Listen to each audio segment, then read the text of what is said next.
Good morning student.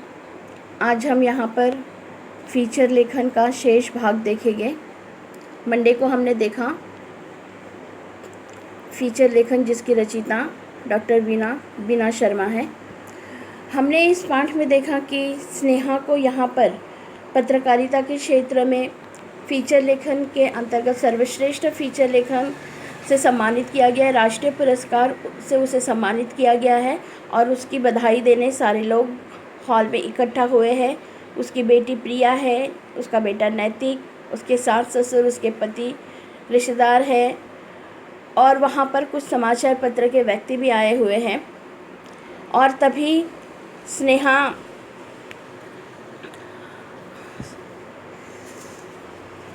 Sneha अपने कमरे से यहाँ पर हॉल में आती है और अचानक देखती है कि हॉल में इन सभी लोगों के साथ एक ऐसे देश के विख्यात समाचार पत्र के संपादक है जिसे देखकर वे आश्चर्यचकित हो जाती है। उसकी आंखें फटी की फटी रह जाती हैं और तुरंत कह उठी है कि सर आप। तब सर ने कहा क्यों मैं नहीं आ सकता इस अवसर पर। स्नेहा कहती कि ऐसी बात नहीं है और स्नेहा को बहुत बहुत बधाई देते हैं। बधाई देने के बाद फिर से स्नेहा अपने अतीत में खो जाती है। मैंने आपसे पहले ही कहा है कि स्नेहा कुछ पलों के लिए अपने अतीत में खो जाती है, वो पुरानी यादों में खो जाती है जब उसने फीचर लेखन के इस पत्रकारिता कोर्स में पत्रकारिता के कोर्स में उसने वहाँ पर एडमिशन लिया था। वहाँ से वो सारी चीज़ों के अंदर खो जाती है और आज अभी फिर से वो अपने अतीत में खो गई है।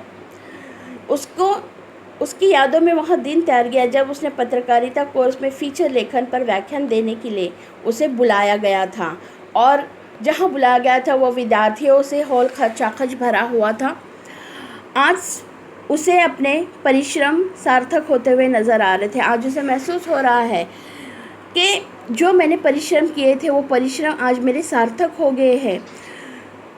जो पत्रकारिता के अंतर्गत फीचर लेखन के लिए उसने मेहनत की है वो मेहनत आज उसे परिपूर्ण होते हुए नज़र आ रही थी, क्योंकि आज उसे फीचर लेखन के ऊपर व्याख्यान देने के लिए जहां बुलाया गया था वहां पर विद्यार्थियों से वो पूरा हॉल भरा हुआ था। फीचर लेखन पर स्नेहा ने बोलना प्रारंभ किया। रोचक प्रसंगों के साथ स्नेहा विद्यार्थियों को फीचर लेखन की विशेषताएं बताने लगी। अच्छा फीचर तो वो विशेषताएं बताने लगी तो सबसे पहली विशेषता बताती है कि अच्छा फीचर नवीनतम जानकारी से परिपूर्ण होना चाहिए। अगर आप अच्छे फीचर लेखन बनना चाहते हो तो आपका फीचर के अंदर नई जानकारी होनी चाहिए। वो घिसी पिटी पुरानी बातों को आप बार बार नहीं लिखेगा, कुछ नया लिखेगा। दूसरी विशेषता बताती है किसी घटना की सत्यता अथवा तथ्य पर फीचर का मुख्य तत्व होना चाहिए। आप जिस घटना के ऊपर वो फीचर लेखन करना चाहते हैं उसके अंदर हकीकत होनी चाहिए, सच्चाई होनी चाहिए, एक तथ्यता होनी चाहिए, तभी आपका फीचर अच्छा हो सकता है, क्योंकि फीचर का ये मुख्य तत्व होता है। आगे कहती है कि फीचर लेखन में राष्ट्रीय स्तर के तथा अन्य महत्वपूर्ण विषय का समाविष्ट होना चाहिए।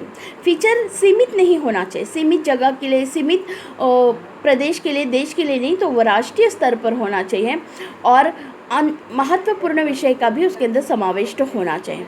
क्योंकि आप जो फीचर लेखन में लिखने वाले हो वो फीचर लेखन जिस समाचार पत्र में छपेगा, जहाँ पर आपका स्तंभ आलेख छपेगा, तो वो समाचार पत्र दूर दूर तक जाते हैं, गली कस्बे में हर जगह वो पहुंचते हैं। इसलिए आपका फीचर लेखन एक महत्वपूर्ण होना चाहिए।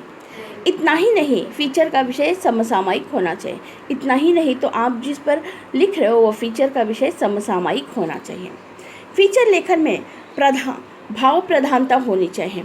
आगे वे कहती है कि फीचर लेखन में भाव प्रधानता होनी चाहिए, क्योंकि फीचर नीरस कोई नहीं पढ़ना चाहता, उसके अंदर भाव होना चाहिए, एक पढ़ने की उम्मीद, ताजगी होनी चाहिए कि आगे क्या है। वरना जो नीरस बात होती है उसे तो हम नहीं पढ़ते, पहली लाइन से ही हमें पता चल जाता है कि इसके अंदर क्या लिखा है। इसलिए आपका फीचर ये भाव प्रधानता होना चाहिए, जिसे पढ़ने के लिए किसी को नीरसता नहीं होनी चाहिए। फीचर के विषय में विषय तथ्यों का आधार लिया जाना चाहिए। फीचर जिस विषय पर आप फीचर लिख रहे हो उसके संबंधित हकीकत की आधार होने चाहिए, सच्चाई की आधार होना चाहिए। स्नेहा आगे बोलती ही जा रही थी। विश्वसनीयता के लिए फीचर में विषय की तार्किकता को देना आवश्यक है। तार्किकता के बिना फीचर अविश्वसनीय बन जाता है। फीचर में विषय की नवीनता होना आवश्यक है, क्योंकि उसके अभाव में फीचर अपठनीय बन जाता है। फीचर में किसी व्यक्ति अथवा घटना विशेष का उदाहरण दिया जाना चाहिए, तो उसकी संक्षिप्त जानकारी भी देनी चाहिए। मतलब ये सारी जो विशेषता है बता रही है स्नेहा, वो सारी विशेषता आपकी फीचर में होनी चाहिए। पाठकों की मानसिकता, योग्यता और शैक्षणिक पृष्ठभूमि को ध्यान में रखकर फीचर लेखन किया जाना चाहिए। आगे वे कहती है कि फीचर लेखन करते समय आपके अंदर जो फीचर लेखन करते समय मानसिकता को देखना बहुत ज़रूरी है, व्यक्तियों की उनकी योग्यता देखना ज़रूरी है, शैक्षणिक पृष्ठभूमि को भी आपको ध्यान में रखना है और आप फीचर लेखन कर सकते हैं। पाठक की मानसिकता, योग्यता और शैक्षणिक पृष्ठभूमि को ध्यान में रखकर फीचर लेखन किया जाना चाहिए।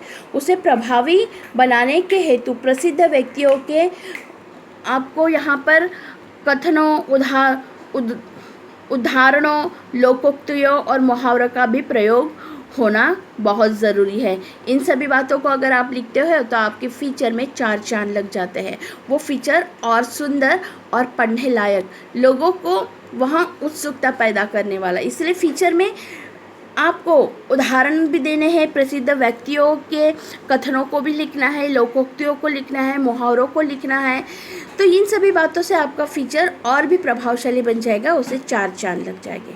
आगे वे कहती है, फीचर लेखन को निष्पक्ष रूप से अपना मत व्यक्त करना चाहिए, उससे पाठक उसके विचार से सहमत हो सकते हैं।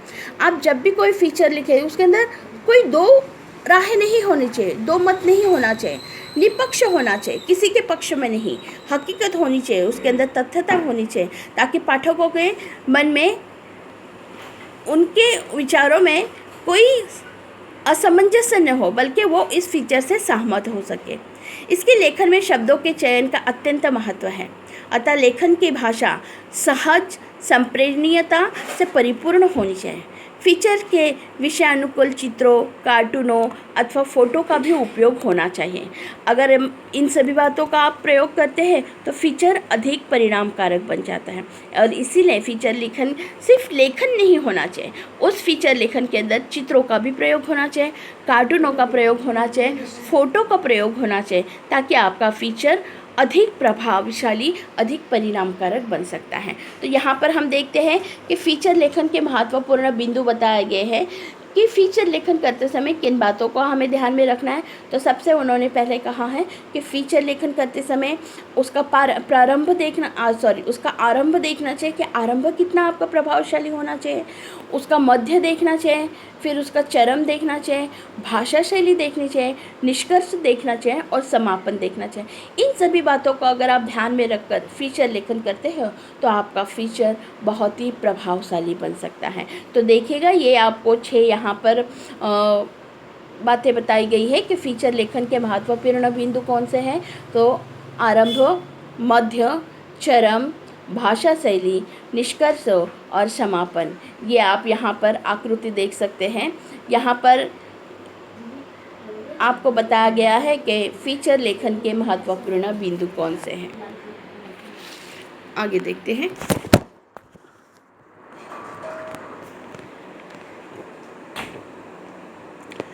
स्नेहा अपनी रो में बोलती जा रही थी, मतलब स्नेहा यहाँ पर व्याख्यान देते ही जा रही है, उसे बिल्कुल भी मतलब होश नहीं है, वो इतने उसके अंदर तल्लीन हो चुकी है अपने इस व्याख्यान में। स्नेहा अपनी रो में बोलती ही जा रही थी, तभी एक विद्यार्थी ने अपना हाथ ऊपर उठाते हुए स्नेहा से प्रश्न पूछा है। और वो पूछता है, मैडम, आपने बहुत ही सुंदर तरीके से फीचर लेखन की विशेषताओं पर प्रकाश डाला है। मतलब जो स्नेहा ने फीचर लेखन की विशेषता है, इन सभी विशेषताओं को यहाँ पर उसने बहुत ही सुंदर ढंग से प्रस्तुत किया है, ऐसा एक विद्यार्थी अपना हाथ ऊपर करते हुए, खड़े होते हुए मैडम जी से कहता है। अच्छा, तो आप लोगों को अब पता चला, स्नेहा कहती है, अच्छा तो आप लोगों को अब पता चला कि फीचर लेखन की कौन कौन सी विशेषताएं होती हैं। आपका और कोई प्रश्न है? स्नेहा ने उसे आश्वस्त होते हुए पूछा कि आपका कोई और प्रश्न है, पूछिए आप। मैं उसका जवाब दूंगी। तब अगला प्रश्न था, मैडम मेरा प्रश्न यह है कि फीचर लेखन किन किन विषयों पर लिखा जाता है और फीचर में कितने प्रकार होते हैं। स्नेहा कहती है, बहुत अच्छा। देखिए, फीचर किसी विशेष घटना, व्यक्ति, जीव जंतु, तीज त्योहार, दिन, स्थान, प्रकृति, परिवेश से संबंधित व्यक्तिगत अनुभूति पर आधारित आलेख होता है।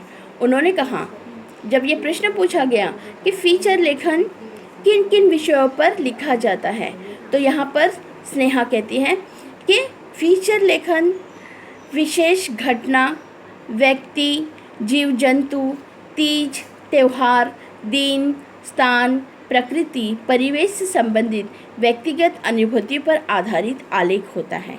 इस आलेख को कल्पनाशीलता, सृजनात्मकता कौशल्य के साथ साथ मनोरंजन और आकर्षक शैली से प्रस्तुत किया जाता है। स्नेहा ने सभी पर दृष्टि घुमाई। तो अब यहाँ पर स्नेहा कहती है कि फीचर लेखन करते समय हमें ध्यान में रखना है कि किसी विशेष घटना, व्यक्ति, जीव जंतु, तीज त्योहार, दिन, स्थान, प्रकृति, परिवेश से संबंधित व्यक्तिगत अनुभूति पर आधारित आलेख होता है और इस आलेख को कल्पनाशीलता, सृजनात्मकता कौशल्य के साथ साथ मनोरंजन और आकर्षक शैली से प्रस्तुत किया जाना चाहिए। स्नेहा ने सभी पर दृष्टि घुमाई, एक क्षण के लिए रुकी, फिर बोलने लगी। फीचर के अनेक प्रकार हैं, उसमें मुख्य रूप से निम्नलिखित प्रकार हैं। स्नेहा ने पूरी हॉल में बैठे हुए विद्यार्थियों के ऊपर दृष्टि घुमाते हुए एक क्षण के लिए रुक गई और फिर से बोलना शुरू किया। कहने लगी कि फीचर के अनेक प्रकार हैं, उसमें से कुछ मुख्य प्रकार हम देखेंगे। तो देखिएगा, यहाँ पर फीचर के अनेक प्रकार है, लेकिन यहाँ पर 6 प्रकार दिए गए हैं। तो फीचर किस पर आधारित होता है? व्यक्तिपरक फीचर भी हो सकता है, सूचनात्मक फीचर हो सकता है, विवरणात्मक फीचर हो सकता है, विश्लेषणात्मक फीचर हो सकता है, साक्षात्कार फीचर और विज्ञापन फीचर। ये फीचर के मुख्य प्रकार हैं। इन सभी विषयों पर आप अपना फीचर लेखन कर सकते हो। अगला प्रश्न आता है, मैडम हम जानना चाहते हैं कि फीचर लेखन करते समय कौन कौन सी सावधानियां बरतनी चाहिए। उसी विद्यार्थी ने जिज्ञासा प्रश्न पूछा। बच्चों को भी स्नेहा का व्याख्यान बहुत अच्छा लग रहा है। फीचर लेखन की जो जानकारी स्नेहा दे रही है, उस जानकारी को सुनना उन्हें बहुत अच्छा लग रहा है और प्रश्न पर प्रश्न सामने आ रहे हैं। विद्यार्थी की जिज्ञासा बढ़ रही है और उन्होंने अगला प्रश्न पूछा है कि ये फीचर लेखन करते समय कौन कौन सी हमें सावधानियाँ बरतनी है, मतलब हमें किन चीज़ों का ध्यान रखना है। तो उन्होंने कहा, स्नेहा कहती है, बड़ा ही सटीक और तर्कसंगत प्रश्न पूछा है आपने। अब स्नेहा ने इस विषय पर बोलना प्रारंभ किया। फीचर लेखन में मिथ्या आरोप प्रत्यारोप करने से बचना चाहिए। उन्होंने कहा कि फीचर लेखन करते समय मिथ्या आरोप प्रत्यारोप करने से बचना चाहिए। अति क्लिष्ट और अलंकारिक भाषा का प्रयोग बिल्कुल भी नहीं होना चाहिए। झूठे तथ्यात्मक आंकड़े, प्रसंग अथवा घटनाओं का उल्लेख भी नहीं होना चाहिए। फीचर अति नाटकीय से परिपूर्ण नहीं होना चाहिए। फीचर लेखन में अति कल्पना और हवाई बातों में स्नान देने से बचना चाहिए। इन सभी सावधानी को अगर आप ध्यान से रखोगे तो आपका फीचर बहुत ही प्रभावशाली बन सकता है। तो उन्होंने यहाँ पर 5 बातें बताई हैं जो फीचर लेखन की सावधानियाँ बरतनी हैं। तो अगर हम इन सभी सावधानियों को बरतेंगे तो हमारा फीचर बहुत ही यहाँ पर प्रभावशाली बन सकता है। आपका फीचर लेखन अधिक विश्वसनीय और प्रभावी बन सकता है। आप में से किसी विद्यार्थियों को फीचर के विषय में और कुछ पूछना है? स्नेहा ने पूरी कक्षा पर नज़र डाली। तब एक विद्यार्थी ने अपना हाथ ऊपर उठाया। स्नेहा ने उससे प्रश्न पूछने के लिए कहा। देखिए विद्यार्थी, यहाँ पर अब हम रुकते हैं और मैं आपको इसके आगे का जो अगला वीडियो है वो अगला वीडियो मैं आपको भेजती हूँ। यहाँ पर अब हम रुकते हैं, हम तुरंत ही दूसरा वीडियो भेजते हैं।